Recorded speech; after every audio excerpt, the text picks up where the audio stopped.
특송하느라고 아주 고생 많았습니다. 다음을 더 기약합니다. 우리 학개서 1장 8절 요절을 같이 한번 읽읍시다. 시작. 너희는 산에 올라가서 나무를 가져다가 성전을 건축하라. 그리하면 내가 그것으로 말미암아 기뻐하고 또 영광을 얻으리라. 여호와가 말하였느니라. 은혜로우신 아버지 하나님, 이 시간 학개서를 주시고 또 그 말씀을 통해서 우리가 어떻게 살아야 할 것인가를 가르쳐 주시옵기를 원하고 기도합니다. 성령 하나님께서 이 예배 가운데 함께 하시고 복을 내려 주시고 또 우리가 말씀을 통해서 힘을 얻도록 도와주십시오. 학개에게 주셨던 그 말씀이 오늘 우리에게도 임하도록 인도하여 주시옵소서. 성령 하나님께서 우리와 함께 하신 줄을 믿습니다. 예수님의 이름으로 기도합니다. 아멘. 요즘 인기 있는 말 중 하나가 워라밸이라고 하지요. 영어의 말이죠. 일과 삶을 잘 조화시킨다. 그러니까 work and life balance라는 뜻이죠. 현대인들이 아주 좋아한다 그러죠. 그런데 이 말 속에는 일보다는 삶의 우선순위를 두겠다는 전제가 있어요. 왜냐하면 과거의 세대들은 삶보다도 일에 열심을 내서 살았기 때문입니다. 그런데 현대인들이 워라밸을 외친다고 해서 그것이 삶 속에서 꼭 그대로 실현되는 것만은 아닙니다.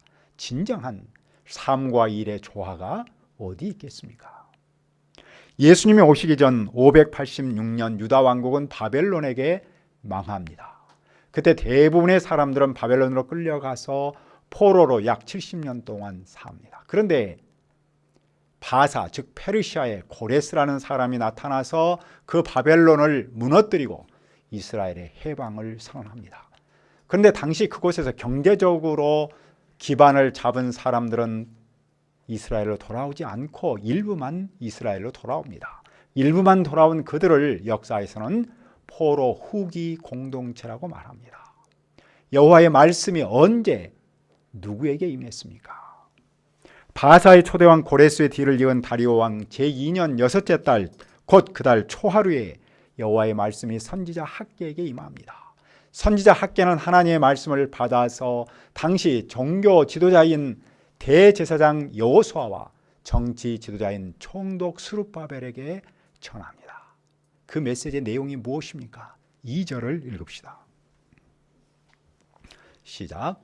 만군의 여호와가 이같이 말하 이르노라. 이 백성이 말하기를 여호와의 전을 건축할 시가 이르지 아니하였다 하느니라. 만군의 여호와께서 이스라엘을 내 백성이 아닌 이 백성으로 부르십니다. 왜냐하면 하나님의 백성이 하나님으로부터 멀어졌기 때문입니다. 그들이 얼마나 멀어졌습니까?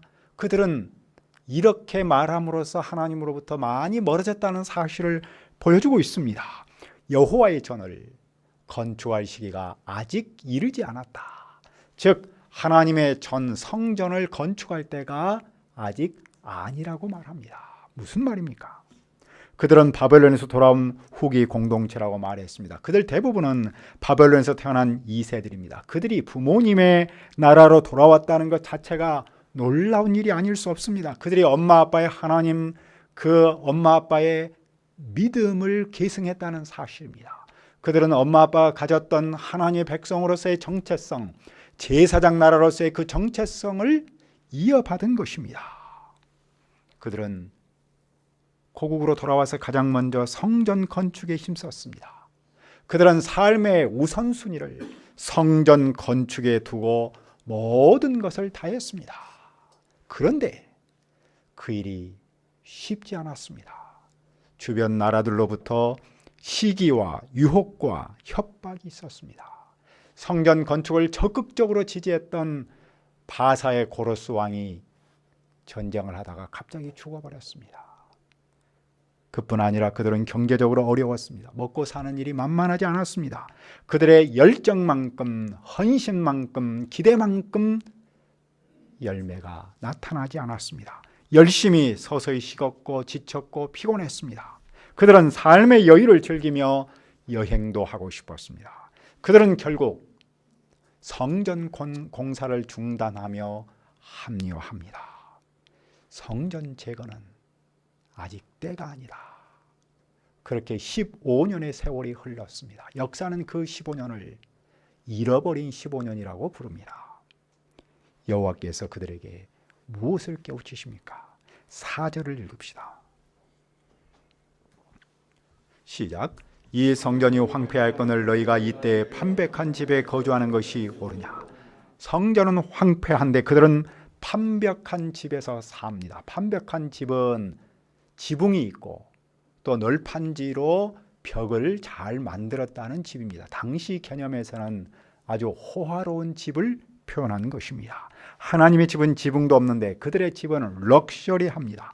그들은 성전을 지을 때가 아니다, 우리 집을 지을 때다라고 말합니다. 그들은 하나님께 마음을 드리는 대신에 자기에게 마음을 드렸습니다. 하나님은 그들을 꾸짖습니다. 너희는 어찌하여 성전이 무너졌는데도 아랑곳하지 않고 벽을 널판지로 꾸민 집에서 살고 있느냐. 그들은 어떻게 해야 합니까? 5절은 말씀합니다. 그러므로 이제 만군의 여호와가 이같이 말하노니 너희는 너희의 행위를 살필지니라. 그들은 자신의 행위를 살펴야 합니다. 그들은 지금까지 무엇을 했는지 돌아봐야 합니다. 그들은 과거 노예로 살았습니다. 그런데 하나님께서 일방적인 은혜로 그들을 구원하셨습니다. 그들은 하나님의 백성답게 살려고 고국으로 돌아왔습니다.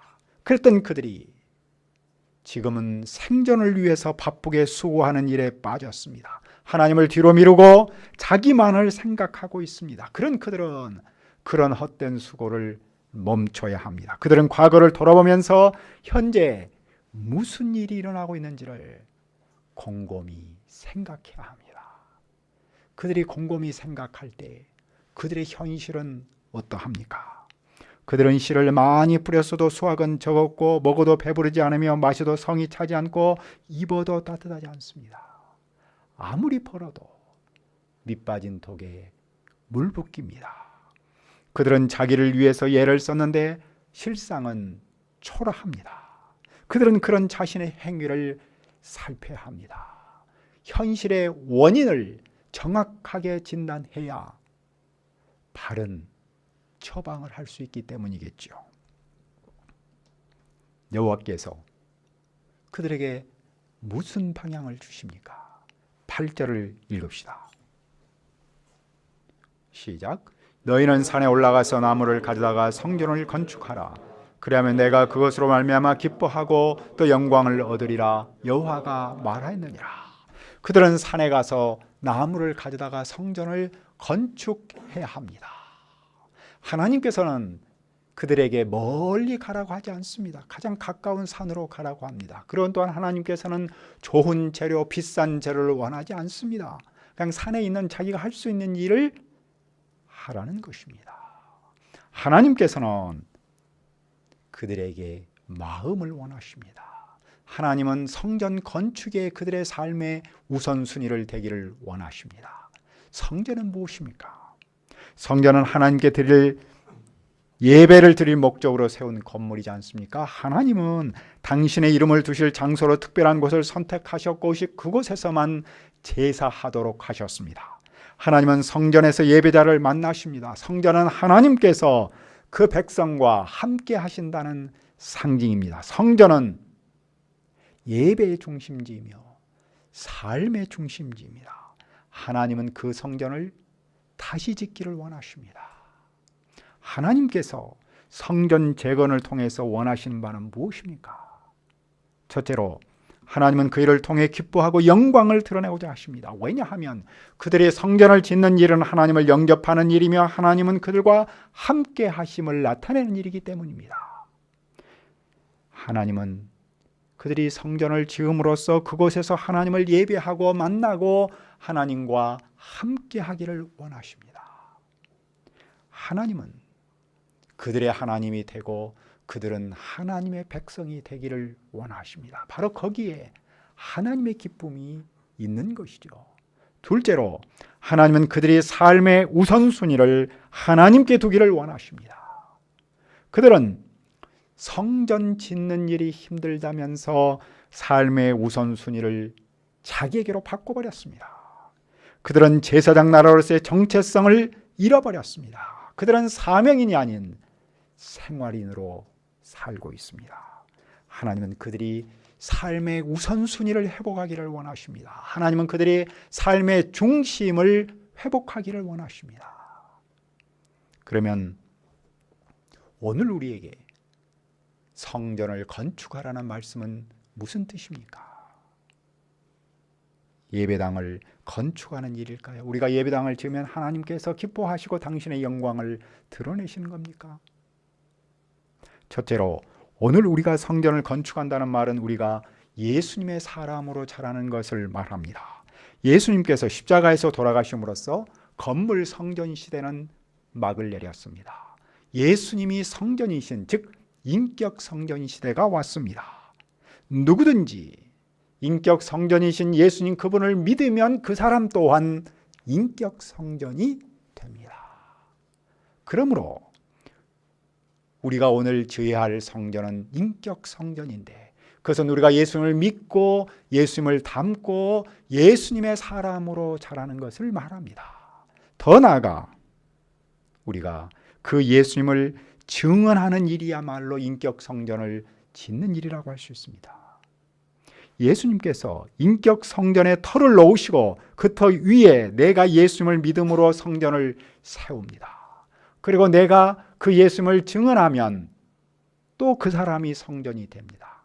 이것을 우리는 성전 확장 공사라고 말할 수 있겠죠? 따라서 우리가 성전을 건축한다는 말은 내가 예수님의 사람으로 자라는 것이면서 동시에 예수님을 전하는 겁니다. 마가복음에서 무엇이라고 말했습니까? 너희는 온 천하에 다니며 만민에게 복음을 전파하라. 이것이야말로 오늘 우리가 성전을 건축하는 일입니다. 둘째로, 내 삶의 우선순위를 하나님께 두는 것을 말합니다. 내 삶의 우선순위를 하나님과 그 사이에 두는 일은 사실은 말처럼 쉽지 않습니다. 왜냐하면 시대의 분위기가 삶의 우선순위를 자기에게 두기 때문입니다. 우리 시대는 모든 무게중심이 나에게 맞춰집니다. 자기 중심주의를 넘어서 이기주의로 나타나고 있습니다. 교회조차도 예수님 중심의 공동체성을 넘어버렸습니다. 예수님 중심의 공동체성이야말로 교회가 지향해야 할 목표인데 오히려 개인주의의 색채가 강해지고 있습니다. 그뿐 아니라 우리도 학계시대 공동체처럼 한때는 주님의 일에 헌신적이었는데 기대만큼 열매 맺지 못했다는 피해의식이 있습니다. 계속해서 성전 건축하는 일에 헌신하는 일이 만만하지 않습니다. 우리도 피곤하고 우리도 쉬고 싶고 우리도 삶의 여유를 가지고 싶습니다. 그런데 여기서 우리는 실존적 고민이 하나 있습니다. 우리가 내 삶의 우선순위를 나에게 둔다고 해서 내 삶이 만사형통하는 것은 아닙니다. 내 삶이 나아진다는 보장도 별로 없습니다. 오히려 내 삶이 잘 풀리지 않고 꼬일 때가 많습니다. 그래서 우리는 자주 갈등할 수밖에 없습니다. 나는 지금 성전과 편벽한 집 사이에서 어디에서 살고 있는가? 하나님의 집은 무너졌는데 여러 가지 핑계를 대고 내가 사는 집을 좋은 집으로 꾸미려고 애를 쓰고 있지는 않는가? 이런 갈등 속에서 우리는 살아갈 수밖에 없습니다. 그런 우리를 향해서 예수님은 무엇이라고 분명하게 말씀하십니까? 그런즉 너희는 먼저 그의 나라와 그의 의를 구하라. 그리하면 이 모든 것을 너희에게 더하시리라. 내 삶의 중심, 내 삶의 우선순위를 하나님과 그 사이에 두면 하나님께서 내 삶의 질을 보장하십니다. 그것이 하나님께서 약속이시며 예수님의 약속이시며 성령님의 약속이십니다. 우리에게 필요한 것을 성령님께서 주십니다.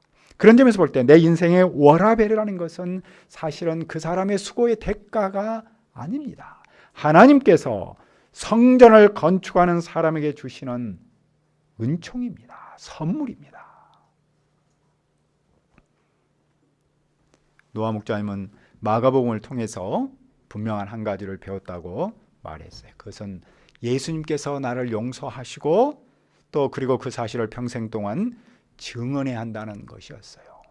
근데 사실 이것을 모르는 사람이 있나요? 누구나 그 정도는 다 아는 것이죠.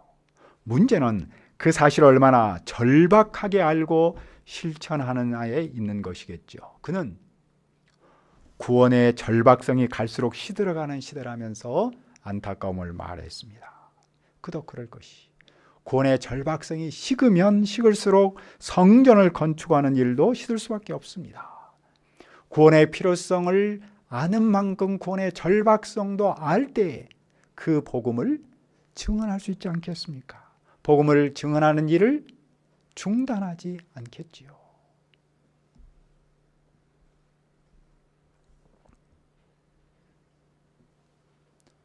종원 목자님과 혜지 목자님이 지난주에 4번째 아기를 낳았습니다.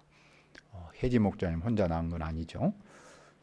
국가적으로 전년 대비 출산율이 줄고 있는 이때에 정말 참 애국자의 모습이 아닐 수 없습니다.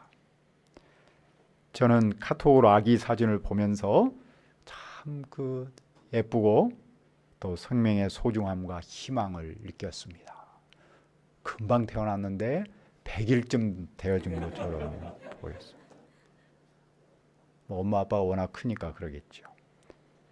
종원 목자님은 생명을 잉태하는 일은 어느 상황에서도 감사와 감동이 넘칠 뿐입니다. 또 생명을 살리는 목자로 부르시고 새 생명을 4명이나 주신 하나님께 감사하다고 말했어요. 그렇습니다. 해산의 수고가 있고 키우는 아픔이 있지만 새 생명은 언제나 우리에게 희망이고 감동인 것은 분명합니다. 또한 기쁨의 출발점이기도 하지요. 그런 점에서 볼 때 우리가 생명 사역이 힘들지라도 계속해서 도전하는 이유가 어디 있겠습니까? 바로 생명이라는 것이겠죠. 생명 사역에 힘쓰는 일이 곧 오늘 우리가 해야 하는 성전 건축 사역이라고 믿습니다. 만일 성전을 짓지 않으면 어떻게 됩니까? 성전을 짓지 않고 있는 그들의 현실은 어떠합니까? 9절입니다. 너희가 많은 것을 팔았으나 도리어 적었고 너희가 그것을 집으로 가져갔으나 내가 불어버렸느니라. 나 만군의 여호와가 말하노라. 이것이 무슨 까닭이냐? 내 집은 황폐하였으되 너희는 각각 자기의 집을 짓기 위하여 빨랐음이라. 그들의 삶의 우선순위를 자기에게 둔 것은 많이 거두려고 했기 때문입니다. 하지만 도리어 적게 거두었습니다. 그들은 남은 것이라도 집으로 가지고 갔지만 그 남은 것조차 사라져버리고 말았습니다. 하나님께서 흩으셨기 때문입니다. 왜 그들의 기대한 것처럼 삶의 질이 나아지지 않은 겁니까? 그들은 자기 집을 위하여 하나님의 일을 관두고 달려갔기 때문입니다. 그들이 황폐하게 된 것은 자기 일에만 힘써서 하나님의 집이 황폐했기 때문입니다. 하나님의 집이 황폐하면 아무리 자기 일에 힘써도 황폐할 수밖에 없다는 사실을 보여줍니다. 자기 일에만 힘쓰면 잘 먹고 잘 살 것 같지만 사실은 그렇지 않습니다. 왜냐하면 복은 하나님께서 주시기 때문입니다. 하나님께서는 그들의 복을 어떻게 흩어버리셨습니까? 하늘은 이슬을 그쳤고 땅은 살물을 그쳤습니다. 하나님께서 그 땅과 산과 곡물과 새 포도주와 기름과 땅의 모든 소산과 사람과 가축과 손으로 수고하는 모든 일에 가뭄을 들게 하셨습니다. 하나님은 그들에게 흉년을 내려서 극도로 굶주리게 하십니다. 이 재앙 앞에서 그들은 어떻게 반응합니까? 12절은 말씀합니다. 스알디의 아들 수룹바벨과 여호사닥의 아들 대제사장 여호수아와 남은 모든 백성이 그들의 하나님 여호와의 목소리와 선지자 학개의 말을 들었으니 이는 그들의 하나님 여호와께서 그를 보내셨음이라. 백성이 다 여호와를 경외하며 정치 지도자와 종교 지도자 그리고 남은 백성이 모두가 다 하나님의 말씀을 듣습니다. 학개 선지자의 메시지를 듣습니다. 왜냐하면 하나님께서 학개 선지자를 보내셨다고 믿기 때문입니다. 그들은 삶의 무게 앞에서 하나님의 말씀에 순종합니다. 그들은 어떤 말씀에 순종합니까? 13절을 읽읍시다. 시작. 그때 여호와의 사자 학개가 여호와의 유임을 받아 백성에게 말하여 이르되 여호와가 말하노니 내가 너희와 함께 하노라 하시니라. 그들은 여호와께서 그들과 함께 하신다는 말씀에 순종합니다. 하나님께서 그들을 버리지 않고 돕고 보호하고 인도하심을 믿습니다. 그들이 그 말씀에 순종하자 어떤 일이 일어납니까? 총독 스룹바벨의 마음과 대제사장 여호수아의 마음과 남은 백성의 마음이 감동합니다. 마음이 감동된 그들은 드디어 만군의 여호와 하나님의 전 공사를 시작합니다. 그때는 다리오 왕 제2년 여섯째 달 24일입니다. 하나님의 말씀이 학개에게 임한 때는 6월 1일이었습니다. 그런데 그들이 하나님의 성전 공사를 시작하게 된 것은 24일이 지난 24일입니다. 이때는 추수 때에서 가장 바쁜 때였습니다. 가장 바쁜 때임에도 불구하고 그들은 성전 공사를 시작합니다. 환경이 중요한 것이 아니라 마음이 중요하죠. 마음이 감동되었기 때문입니다. 그들은 도대체 무슨 말씀 때문에 마음의 감동을 받은 것입니까? 마음의 감동이 어디서 일어난 겁니까? 하나님께서 그들과 함께 하신다는 말씀입니다. 이 말씀이 왜 그들에게 감동을 줄까요? 사실 하나님께서 나와 함께 하신다면 아무리 힘든 일을 만나도, 아무리 어려운 일을 만나도, 어떤 방해가 있을지라도 두려울 일이 있습니까? 그것이 무슨 문제가 되겠습니까? 그들은 하나님께서 함께 하신다는 말씀을 듣는 순간 마음이 움직였습니다. 그리고 몸이 움직였습니다. 어려움과 열악한 환경이 문제되지 않았습니다. 그동안 그들은 하나님이 함께 하시지 않는 것으로 생각했습니다. 왜냐하면 하는 일마다 잘 안 풀리고 사는 것이 너무 팍팍했기 때문입니다. 그러다 보니 삶의 우선순위가 하나님이 아닌 자기에게로 쏠렸습니다. 우선순위가 자기에게 있으니 하나님으로부터 멀어졌습니다. 이 악순환의 거리를 어떻게 풀 수 있습니까? 오직 하나, 하나님이 나와 함께 하신다는 그 믿음입니다. 하나님은 그들을 구원하셨고 돌보셨고 인도하십니다. 누구든지 이 하나님을 믿으면 아무리 힘든 현실 앞에서도 두려워하지 않습니다. 아니, 하나님께 내가 아닌 우선순위를 둘 수 있지 않겠습니까? 나의 삶의 중심을 하나님께 줄 수 있습니다.